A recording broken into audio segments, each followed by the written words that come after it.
Hi there, this is Craig Anderson, a librarian in real life, coming to you with Vlog Episode 3. I just wanted to mention a little something. I was looking at the Penny Arcade website. Penny Arcade is a webcomic. It's very funny.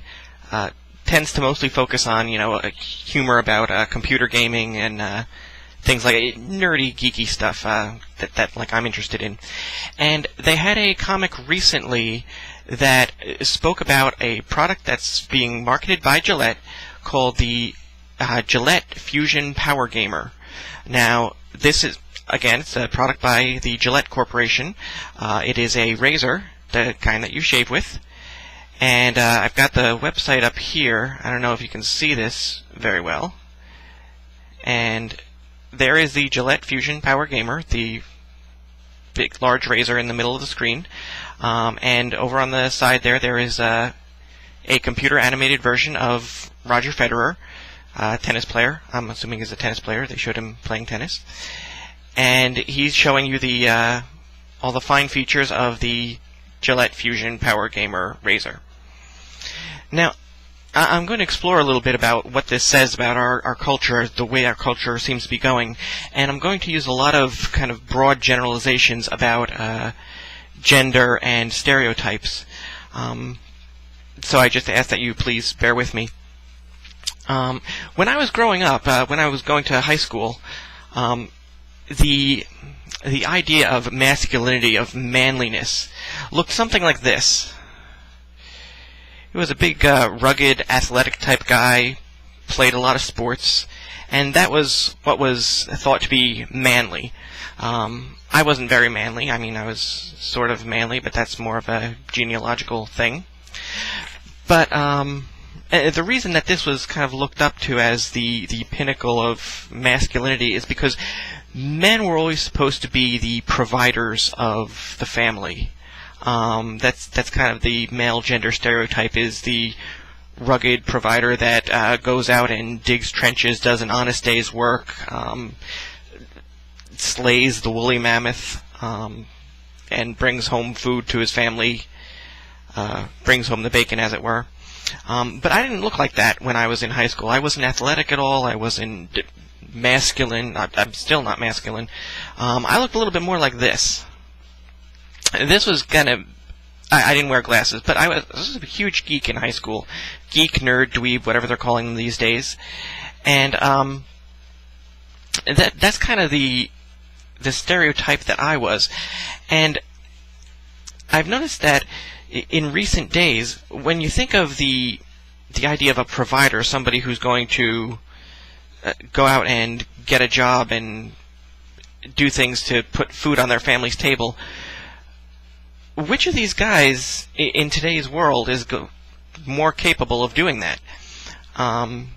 Yes, it's true the athletic type could get a lucrative sports contract and bring home millions of dollars playing for some sports team, or they could get just a good, honest job in construction or one of those other big, manly, physical pursuits. But I picked the wrong card up. It seems like nowadays the geek is more... I don't want to say the geek is more manly or the geek is more masculine, but it seems to be that more and more products today are being marketed towards geeks.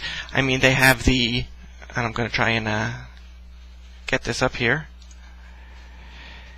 They have the Toyota Matrix, which is a car put out by Toyota that is known for having a lot of technical features. It has, Bluetooth capable and has all these technical advances on it. It's not being marketed as kind of a manly muscle car. It's more a car for geeks, and it's called the Matrix. They also have, Toyota does, they had a video recently, a commercial that involved, where is it? That involved people in World of Warcraft, playing World of Warcraft, going on a raid, and one of the characters pulls out a Toyota truck from nowhere and fights the dragon and defeats the dragon because he's got a Toyota truck and nobody else does. So it seems like even things that were previously thought to be very manly and masculine are kind of being marketed towards geeks now. And I'm wondering what that's saying about the way our society is going, that, you know, we no longer kind of hold the esteem to be the rugged type. We seem to be aiming more towards the person who's going to get a job in the computer field or get a nice office job, someone who's going to be the CEO of like a company like Microsoft or Apple, you know, the Bill Gateses and the Steve Jobs. In the old days, it was, you know, Bogart and Brando, and now it's Bill Gates. So I'm wondering what the rest of you guys think of that. And of course, I am generalizing. I don't mean that there are no big, rugged, manly men that are capable of providing for their families, and I'm not saying that all geeks are these paragon of what it means to be a man today. But I'm curious to see what the rest of you think about this kind of paradigm shift.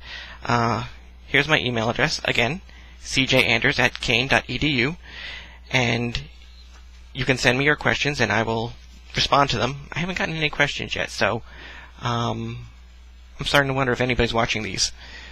But it's still early yet. This is only my third one, so I'm not too worried yet. But let me know what you think, and I'll see you next week. Peace out.